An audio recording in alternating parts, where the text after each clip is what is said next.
আসসালামু আলাইকুম। প্রিয় দর্শক, অন্য মঞ্চের আলাপচারিতায় আপনাদের সকলকে আমন্ত্রণ জানাচ্ছি। আসসালামু আলাইকুম।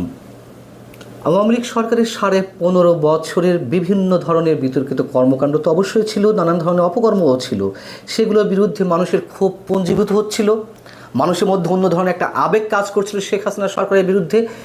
সেইগুলোকে পুঁজি করে ম্যাটিকুলাস ডিজাইনের মাধ্যমে একটি বিশেষ গোষ্ঠীর মাধ্যমে যে অভ্যুত্থানের সৃষ্টি হলো, সাধারণ মানুষকে রাজপথে নামিয়ে আনার মাধ্যমে সেখানে মানুষকে বোকা বানানো হয়েছিল, মানুষের সঙ্গে প্রতারণা করা হয়েছে। এখন স্পষ্ট এটি বোঝা যাচ্ছে। ঠিক একইভাবে মানুষকে আবারও বোকা বানানোর চেষ্টা করা হচ্ছে বর্ষপূর্তির নামে বর্ণাঢ্য আয়োজনের মাধ্যমে। মানুষকে যে এরা বারবার বোকা বানাচ্ছে এই কথাটি তারাও জানে, এবং সেইখান থেকে মানুষের প্রতি এক ধরনের ভয় নিশ্চয়ই সরকারের মধ্যে রয়েছে।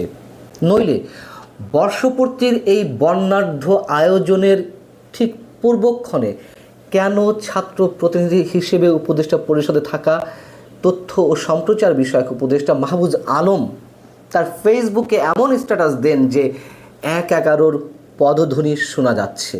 তিনি 4 আগস্ট সন্ধ্যার দিকে নিজের ভেরিফাইড ফেসবুকে এই পোস্ট দিয়েছেন। কেন তিনি এই মুহূর্তে এই পোস্ট দিলেন, যখন বর্ণিল আয়োজন চলছে অভ্যুত্থানের বর্ষপূর্তি আয়োজনের জন্য?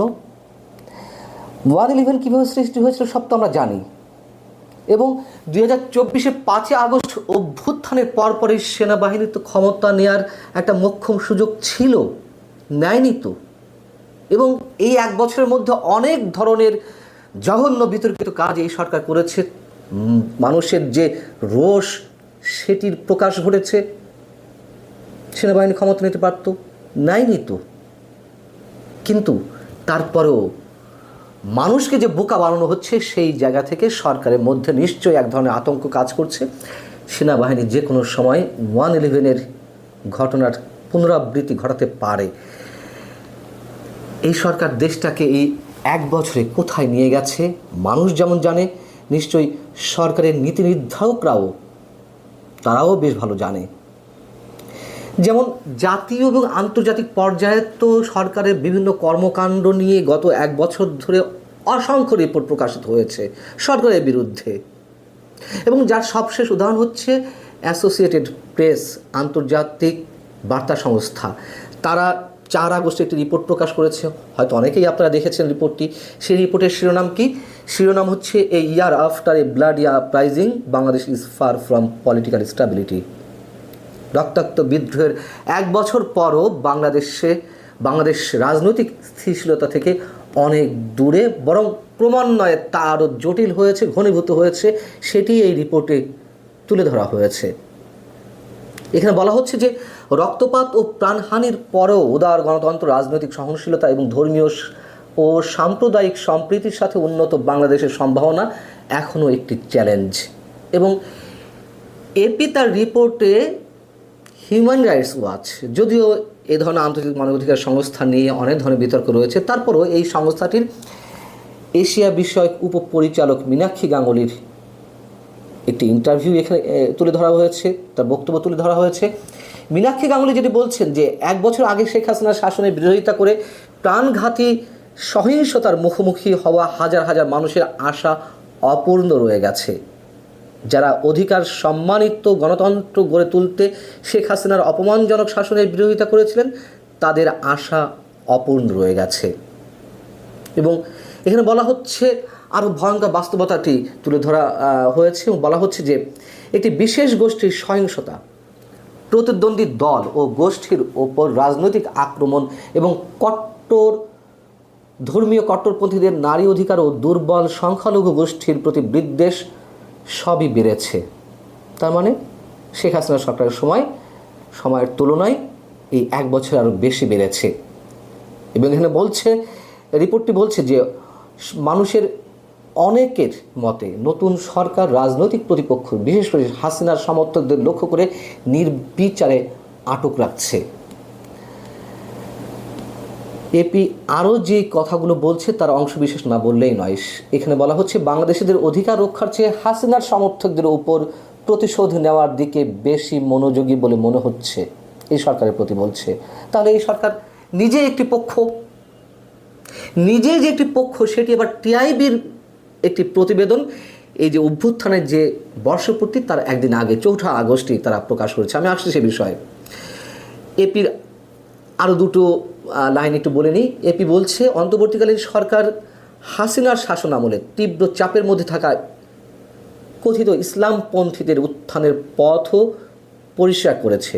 অনেক কট্টরপন্থী ইসলামপন্থী হয় কারাগার থেকে পালিয়ে গেছে অথবা মুক্তি পেয়েছে, এবং দেশের বৃহত্তম ইসলামপন্থী দল জামায়াতে ইসলামী, যার বিতর্কিত অতীত রয়েছে, 71-এর প্রসঙ্গে বলা হয়েছে, তারা এখন সরকারের ভূমিকা রাখার জন্য আগ্রহী। কোনো কথা কি এতটুকু মিথ্যা আছে এই রিপোর্টে, যা অন্তত এখানে উল্লেখ করলাম? এবার টিআইবি প্রসঙ্গে বলছিলাম, সেটি একটু বলি। ট্রান্সপারেন্সি ইন্টারন্যাশনাল বাংলাদেশ টিআইবির একটি প্রতিবেদন প্রকাশ করা হয়েছে। এই 1 বছরের একটা সামারি আপ করা হয়েছে। সেখানে মানে এই প্রতিবেদন প্রকাশের সময় টিআইবির নির্বাহী পরিচালক ডক্টর ইফতেখারুজ্জামান বলছেন যে সরকারের পৃষ্ঠপোষকতায় রাজনৈতিক দল অর্থাৎ একটি কিংস পার্টি গঠনের অভিযোগ রয়েছে, এটি সবাই জানে। অভিযোগ কি? এটি তো পুরোপুরি দৃশ্যমান।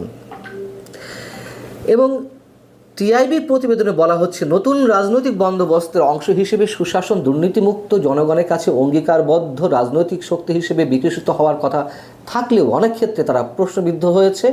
অর্থের উৎসের অস্বচ্ছতা, দলবাজি, দখলবাজি, চাঁদাবাজি, অনিয়মের বিদ্যমান সংস্কৃতি ধারণ করে আত্মঘাতী পথে ধাবিত হচ্ছে।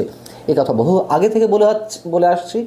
ছাত্রদের একটি অংশ অর্থাৎ এনসিপি নেতৃত্বে যারা রয়েছে তারা যে পথে হাঁটছে তা তাদের জন্য বুমেরাং হতে পারে, এবং অনেকটা নিঃশেষ হওয়ার পথে। মাত্র এই ফেব্রুয়ারিতেই তো দলটির আত্মপ্রকাশ ঘটলো, কেবলমাত্র 5-6 মাস হয়েছে। এতেই জনসমর্থন তাদের প্রতি যাচ্ছিল তা একেবারে তলানিতে এসে নেমেছে। টিআইবি বলছে নির্বাচনের রোডম্যাপ না থাকায় রাজনৈতিক অস্থিরতার সুযোগ তৈরি হয়েছে এবং তা আরও ঘনীভূত হবে। কয়েকটি দলের চাপে যে প্রক্রিয়ায় আওয়ামী লীগের কার্যক্রম নিষিদ্ধ করা হয়েছে তা ভবিষ্যতে প্রতিপক্ষ দমনের রাজনৈতিক সংস্কৃতি তৈরির ঝুঁকি সৃষ্টি করবে।